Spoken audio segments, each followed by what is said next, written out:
Hello students, जो chapter चल रहा है दैट इज़ रे ऑप्टिक्स और अपने आप में बड़ा कमाल का चैप्टर है ये। अगर आप सिलेबस से ऊपर उठ के इस चैप्टर में इंटरेस्ट लेके इसे पढ़ते हैं तो आप देखेंगे कि बड़े कमाल के आपको फिनोमिनान्स पढ़ने के लिए मिलते हैं इसमें। लाइट अपने आप में बहुत सारे अमेजिंग फिनोमिनास शो करती है, उसमें से ही उन फिनोमिनास में से एक टॉपिक है, उस टॉपिक का नाम है रियल एंड अपरेंट डेप्थ। अब रियल एंड अपरेंट डेप्थ है क्या, उसको हम बाद में समझेंगे। बेसिकली ये है किससे जुड़ा वो समझते हैं। देखिए, एक पेंसिल को जब आप वाटर में डिप करते हैं तो आप देखते हैं साइड से देखने पे वो जो पेंसिल है वो हल्की सी बैंड नजर आती है। ऐसा ही कुछ होता है कॉइन के साथ। जब उसको वाटर के ग्लास में आप डाल देते हो और ऊपर से देखते हैं तो आपको लगता है कि वो जिस डेप्थ में नीचे था एक्चुअली वो उससे ऊपर नजर में आता है। ऐसा होता क्यों है उसको आज हम समझेंगे इस वाले टॉपिक से। And the name of the topic is real and apparent depth. समझते हैं कि कैसे वो हमें कोई भी कॉइन उसकी एक्चुअल पोजीशन से ऊपर नजर आता है। तो देखिए, एक हमने एक कंटेनर ले लिया, आप चाहे कंटेनर कहें चाहे इसको बीकर कहें, और बीकर में आपने कोई भी कॉइन रख दिया। कहाँ? बॉटम पे। कॉइन तो एक्चुअली बॉटम पे ही रखा जाएगा। This is coin. चलिए, अब ये जो कॉइन है, इस कॉइन्स पे लाइट रेज पड़ने के बाद, लाइट रेज हिट करने के बाद हर डायरेक्शन में ये रिफ्लेक्ट कर जाएंगी। तो लाइट रेज इससे इस डायरेक्शन में, इस डायरेक्शन में, इस डायरेक्शन में, इस डायरेक्शन में, हर डायरेक्शन में जाएंगी। और क्योंकि ये ग्लास का बना हुआ बीकर है इसलिए ट्रांसपेरेंट है, तो लाइट हर डायरेक्शन में जा सकती है। लेकिन हम इससे कुछ पर्टिकुलर लाइट रेज ही लेंगे इमेज फॉर्म करने के लिए। आप जानते हैं कि इमेज फॉर्म करने के लिए सिर्फ दो लाइट रेज की जरूरत होती है, तो हम कोई भी दो लाइट रेज ले लेंगे। एक लाइट वे हम यहाँ पे, हाँ एक और चीज, एक चीज तो मैं बताना भूल ही गया। ग्लास के बीकर में आपने कॉइन रख दिया, यहां वाटर भी फिल करेंगे हम। This is water, blue water. चलिए, अब यहां से लाइट वेज बाहर निकलेंगे। अब वो लाइट वेज किस तरह से बाहर निकलेंगी? एक लाइट वे हम ले लेते हैं which is going perpendicular in perpendicular direction. ये एक लाइट वे हो गई। दूसरी लाइट वे जो है वो ऐसे गई, और जब ये लाइट वे यहां पहुंचेगी तो अब इसमें कुछ फिनोमेना होगा। वो फिनोमेना कैसे होगा कि ये लाइट वे वाटर से एयर में जा रही है। जब ये लाइट वे वाटर से एयर में जा रही है तो यहां पे होगा ये कि जब भी कोई लाइट वे डेंसर से रेयर मीडियम में जाती है then it will get bend. ये बेंड हो जाएगी किस तरफ? जाना है इसको सीधे चाहिए था, लेकिन ये बेंड हो जाएगी अवे फ्रॉम नॉर्मल। ये अवे फ्रॉम नॉर्मल इस डायरेक्शन में बेंड हो जाएगी। क्या समझ में आ गई बात? चलिए, अब कोई भी पर्सन जो इस लाइट वे को इस तरह से देख रहा है, ठीक है, अब वो जब इस लाइट वे को बैक एक्सटेंड करेगा, पीछे की तरफ एक्सटेंड करेगा, मतलब उसकी आंखें नेचुरली ये काम करती हैं। हमारी आंखों में इमेज वहां बनती है जाके जहां लाइट वेज मीट हो जाती हैं। तो यहां पे देखिएगा कि ये लाइट वेज मीट कहां हो रही हैं। तो देखिए, ये लाइट एक्चुअली में ये यहां से आई थी इस तरह से, लेकिन हमेशा हम स्ट्रेट लाइन में देख पाते हैं, हम बेंड करके नहीं देख पाते। तो जब हम स्ट्रेट लाइन में देख पाते हैं तो वो जब इसको एक्सटेंड करेगा पीछे, तो ये वाली लाइट वे हमें यहां इस वाले पॉइंट पे मिलती हुई दिखाई देगी। मतलब जो कॉइन यहां पे था एक्चुअली में, ये इस कॉइन को यहां पे देख पा रहा है, ये कॉइन इसको यहां नजर आएगा। This is the actual position of coin. मैंने कॉइन लिख दिया। Next, this is the apparent position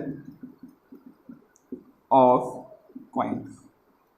वापस से कॉइन लिख दिया। अपरेंट का मतलब होता है कि कहां दिखाई दे रहा है। एक्चुअली का मतलब है कि वो कहां है। समझ में आ गई बात? ये आपको कॉन्सेप्ट क्लियर होना चाहिए कि आपको इमेज वहीं दिखाई देती है जहां पे लाइट वेव्स जाके मीट करती हैं, और मीट करेंगी तो वो एक्चुअली में मीट करें या हमारी आंखें उन्हें एक्सटेंड करके बनाएं। जब भी वर्चुअल इमेज बनती है, ये वर्चुअल इमेज है, एक्चुअल थोड़ी ना है, जब भी वर्चुअल इमेज बनती है तो हमेशा हम एक्सटेंड करके, लाइट वेव्स को एक्सटेंड करके इमेज फॉर्म करते हैं, और ऐसा ही एक्चुअली हमारी आंखें करती हैं। तो ये कॉइन हमें यहां नजर आने वाला है। अब इस कॉइन की जो डेप्थ है वो क्या होगी, वो कैसे कैलकुलेट होगी, वो समझने की कोशिश करते हैं। अब डेरिवेशन यहां से स्टार्ट होता है। तो देखिए, मैं इस वाले पॉइंट को नाम दे देता हूं ए, इस वाले पॉइंट को नाम दे देता हूं बी, इस वाले पॉइंट को नाम दे देता हूं सी, और ये जो पॉइंट हो गया ये हो गया डी। ठीक है, ए बी सी डी, ये पॉइंट्स आ गए अलग अलग हमारे पास। तो देखिए अब क्या होगा, पहले तो हम डेफिनेशन से स्टार्ट करेंगे। डेफिनेशन का क्या मतलब है, ये जो लिखा है मैं यहां पे वही लिख देता हूं, that a coin immersed in water will seem to be above its actual position से ऊपर नजर आएगा। ठीक है, अब देखिए हम इसकी वैल्यू निकालेंगे कि इसकी पोजीशन क्या होगी। तो देखिए, आपने दो ट्राइंगल ले लिए फ्रॉम ट्राइंगल। अब दो ट्राइंगल कौन कौन से बन सकते हैं, देखिए एक ट्राइंगल बन सकता है A B C, means this will be the triangle A B C. मैं इसको कंप्लीट कर देता हूं यहां से। So this will be the triangle A B C. ठीक है, चलिए एक ट्राइंगल हमारे पास ये हो गया, दूसरा ट्राइंगल हो गया ए बी डी, हमारे पास दो ट्राइंगल हो गए। ठीक है, तो देखिए अगर आप ध्यान दें तो लाइट रे जो है वो इस वाले पॉइंट पे इंसिडेंट हुई थी। अगर लाइट रे इस वाले पॉइंट पे इंसिडेंट हुई तो इसका मतलब ये वाला जो एंगल हो गया ये क्या हो गया, एंगल आई, और ये वाला जो एंगल हो गया ये हो गया एंगल आर। अगर एंगल आई ये है तो क्या एंगल आई ये होगा, सीधी सी बात है, ये आई तो ये भी आई, और ये वाला आर है तो ये भी आर हो गया। क्या क्लियर हो गई बात। अब यहां पे हम स्नेल्स लॉ लगा देंगे। Now by Snell's law, Snell's law क्या कहता है, that is refractive index will be equal to, अब रिफ्रैक्टिव इंडेक्स किसका लिखा जाता है, जहां से लाइट जिसमें जाती है, तो जिसमें जाती है उसका लिखा जाता है। यहां कहां जा रही है, एयर में, air with respect to water, और it will be sine i upon sine r. चलिए अब यहां पे रिफ्रैक्टिव इंडेक्स आया है एयर का विद रेस्पेक्ट टू वाटर, लेकिन हमेशा हम जो रिफ्रैक्टिव इंडेक्स पढ़ते हैं वो वाटर का विद रेस्पेक्ट टू एयर पढ़ते हैं, एयर का वाटर के रेस्पेक्ट में नहीं पढ़ते। तो इस कंडीशन में हमें रिफ्रैक्टिव इंडेक्स वाटर का निकालने की जरूरत है एयर के रेस्पेक्ट में। तो आपने प्रिंसिपल ऑफ रिवर्सिबिलिटी की हेल्प से एक रिलेशन निकाला था, that relation was refractive index of air with respect to water will be 1 upon refractive index of water with respect to air. याद आ गया आपको। चलिए इसको यहां पुट कर देते हैं हम। So it will be 1 upon refractive index of water with respect to air. अब यहां पे साइन की वैल्यू भी रख देते हैं, साइन आई। ये अगर एंगल आई है तो साइन आपको रिलेशन देता है परपेंडिकुलर और हाइपोटेन्यूज के बीच में। परपेंडिकुलर यहां पे क्या है, perpendicular is A B, this is the perpendicular AB and hypotenuse is BC, so it will be AB upon BC। एक ही इक्वेशन स्टेप में मैं दो चेंजेस कर रहा हूं, एक चेंज तो मैंने LHS में कर दिया, दूसरा चेंज RHS में कर रहा हूं। फिर साइन आर की वैल्यू क्या हो जाएगी, दिस इज एंगल आर, तो ट्राइंगल आपको कौन सा मिल गया, ADB। ठीक है, तो ADB में परपेंडिकुलर हो गया क्या, AB अपॉन हाइपोटेन्यूस हो गया DB। चलिए मैं यहां ये चीज लिख देता हूं, साइन आई। अब ये साइन आई आपने कहाँ से लिया है, मैं लिख देता हूं, from triangle A B C sine i is equal to A B divided by B C and from triangle A B D sine r is equal to A B divided by B D. चलिए A B से A B cancel, B D is the fourth term, ये ऊपर चला जाएगा। So this will be refractive index of water with respect to air is equal to D B divided by B C. चलो अब आगे, water की refractive index air के respect में होती है क्या, 4/3, that the refractive index of water with respect to air is 4/3। तो 4/3 आपने यहां लिख दी, dB upon BC as it is, dB divided by BC। चलो अगला स्टेप लेते हैं, 3 ऊपर चला गया तो ये 3/4 हो गया is equal to dB divided by BC। अब इसके बाद एक स्टेप और आगे कि अगर फॉर एग्जांपल एपर्चर बहुत स्मॉल होता है, जो कि जनरली होता है, एपर्चर का मतलब क्या हो गया कि ये जो A और B पॉइंट है उसके बीच में डिफरेंस बहुत कम होता है। तो अगर डिफरेंस बहुत कम है तो उस कंडीशन में ये वाली लाइन A इस वाली लाइन के इक्वल हो जाएगी। अगर ये वाला डिस्टेंस, फॉर एग्जांपल इसको यहां से समझिए, अगर ये वाला डिस्टेंस बहुत कम है तो ये वाली लाइन इसके इक्वल हो जाएगी। ठीक है, तो आपने इसको क्या लिख दिया, फॉर वेरी स्मॉल एपर्चर देखिए क्या आ जाएगा, BC will be equal to AC and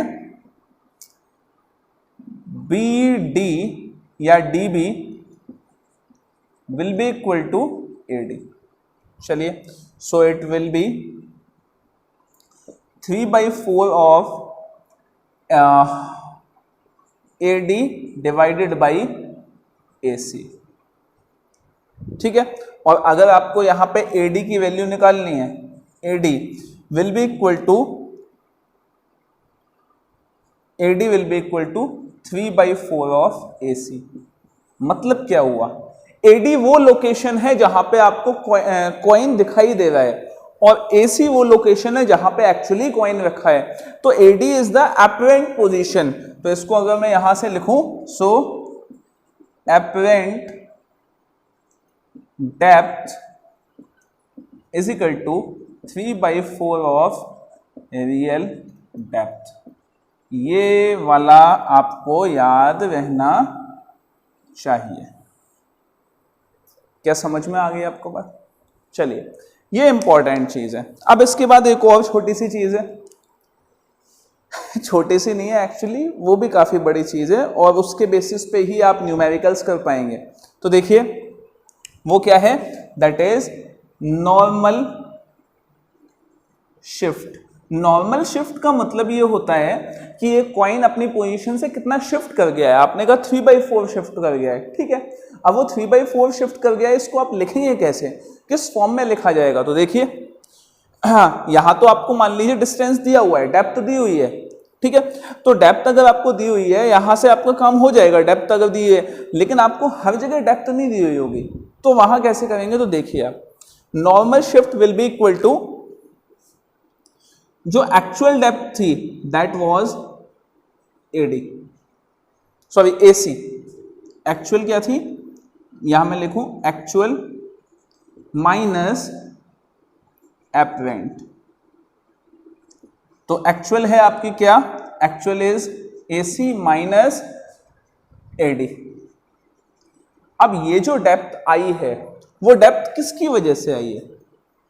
अगर यहां पे वाटर की बजाय कोई और मटेरियल होता, कोई और मटेरियल लिक्विड होता, फॉर एग्जांपल अल्कोहल होता, alcohol is denser then liquid, liquid से ज्यादा डेंसर होता है अल्कोहल। तो उस कंडीशन में जब ज्यादा डेंसर मटेरियल से कम डेंसर मटेरियल में लाइट वे जाती तो ये और ज्यादा बैंड हो जाती। जब और ज्यादा बैंड हो जाती तो ये लाइट वे जो आपको यहां मिली है यहाँ पे जाके मीट हुई है, ये लाइट वे एक्चुअली यहाँ कहीं मीट हो जाती, इसका मतलब आपको कॉइन और ऊपर दिखाई देता। तो इससे हम ये कंक्लूड कर सकते हैं कि जो हमें कॉइन की लोकेशन दिखाई दे रही है उसमें जो मीडियम है उसके रिफ्रैक्टिव इंडेक्स का भी रोल है। तो जो जितनी ज़्यादा उसकी पोजीशन बदल रही है वो किसकी वजह से बदल रही है, उसके रिफ्रैक्टिव इंडेक्स की वजह से बदल रही है। तो क्या मैं इसको लिख सकता हूँ AC minus AC upon mu. ये बात समझ में आनी चाहिए आपको, AC minus AC upon mu, क्योंकि म्यू की वजह से ही AC की पोजीशन बदल गई। ठीक है, चलिए अब मैं इसको यहां लिख लेता हूं। AC is what, AC is the depth, और डेप्थ को हम T से रिप्रेजेंट कर सकते हैं। सो T minus T by mu, T आपने कॉमन लिया, 1 minus 1 upon mu, this will be the normal shift. इस फॉर्मूले को हम बार बार यूज करते रहेंगे। तो फॉर्मूला हमारे पास क्या आया शिफ्ट का, अगर आपको वहां ना दिखाई दे रहा हो, shift is equal to T into 1 minus 1 upon mu, this will be the formula. क्या आपको ये बात क्लियर होगी? चलिए इसके बेसिस पे एक क्वेश्चन कर लेते हैं। मैं साइड हो जाता हूं, पहले आप स्क्रीनशॉट ले लीजिए ताकि आप इसको नोट कर पाए। चलिए अब इसके बाद मैं एक क्वेश्चन कर रहा हूं, क्वेश्चन करते हैं, देखिए फटाफट।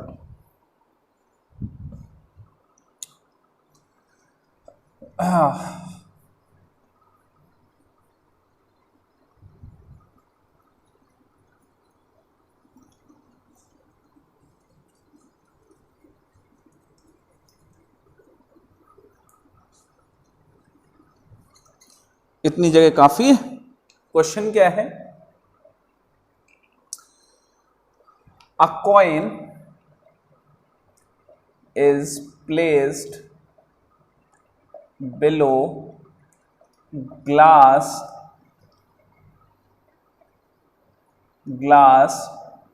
slab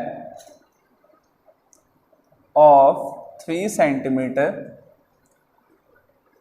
and above that container of water is kept having height of water 6 centimeter. Find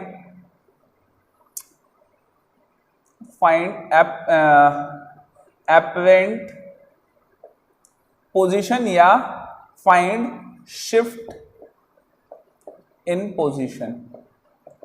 आपको शिफ्ट निकालना है। तो देखिए जो फॉर्मूला अभी आपको ये वाला लिखा है इसी फॉर्मूले से होगा, देखते हैं। लेकिन क्वेश्चन पहले समझ लीजिए आप। क्वेश्चन क्या कहता है कि ये ग्लास स्लैब है, इस ग्लास स्लैब के नीचे कोई कॉइन रखा हुआ है और उसके ऊपर वाटर का कंटेनर है। कॉइन की जो थिकनेस है वो 3 सेंटीमीटर की है और ये जो वाटर फील्ड है ये 6 सेंटीमीटर है। आपने अगर इसको ऊपर से देखा आंख लगा के तो ये कितना ऊपर दिखाई देगा, उसको आपको आंसर देना है। अब देखिए यहाँ मीडियम 1 नहीं है, मीडियम 2 है। जब मीडियम 2 है तो आपको इसमें कैलकुलेशन भी चेंज हो जाएगी। वो कैलकुलेशन कैसे चेंज होगी देखिए, shift will be equal to, formula तो यही लगेगा जो लिखा हुआ है, ठीक है। लेकिन आप एक बार ये फॉर्मूला लेंगे वाटर के लिए और फिर दूसरी बार ये फॉर्मूला लेंगे आप वाटर ग्लास के लिए और दोनों को ऐड कर देंगे। तो देखिए shift due to glass plus shift due to water. चलिए ग्लास की वजह से शिफ्ट कितना हुआ, टी कितना, थिकनेस ग्लास की दी है 3 centimetre, 1 minus 1 upon mu. Glass की जो रिफ्लेक्टिव इंडेक्स होती है दैट इज 1.5, 1.5 का मतलब 3/2 और ये 2 चला जाएगा ऊपर, plus shift due to water, water की thickness 6 into 1 minus 1 upon water की रिफ्लेक्टिव इंडेक्स 4/3 और ये 3 चला जाएगा ऊपर। चलिए इसको सॉल्व कर लिया। 3 माइनस 2 एलसीएम ले लिया, प्लस 6, 4 एलसीएम ले लिया, 4 माइनस 3 आ गया।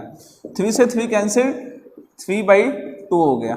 चलिए 3 माइनस 2 1 प्लस ये हो गया अंदर 4 माइनस 3, 4 माइनस 3 मीन्स 1 बचा, तो ये 3/2। 3/2 को डिवाइड किया तो 1 प्लस 1.5 इजिकल टू 2.5 सेंटीमीटर। ये अपनी पोजीशन से शिफ्ट हो गया। शिफ्ट ही तो निकाल रहे हैं, मतलब ये ऊपर आ गया यहाँ पे। ठीक है, कितना आ गया? 2.5 सेंटीमीटर। तो ये कितना आपको दिखाई देगा यहाँ से यहाँ? 6 प्लस 9, 6 प्लस 3 9 हो गया, 9 minus 2.5 centimetre. So it will B 6.5 centimetre below from the surface. Surface से ये 6.5 सेंटीमीटर नीचे होगा। क्या आपको बात समझ में आ गई? चलिए ठीक है, तो हाँ यहाँ इस वीडियो लेक्चर को एंड करते हैं। कल जो हम लेक्चर पढ़ेंगे वो पढ़ेंगे critical angle and total internal reflection. तो तब तक ये और इस पे बेस्ड कई सारे क्वेश्चंस हैं, करिएगा आप। मिलते हैं हम कल। Thank you so much.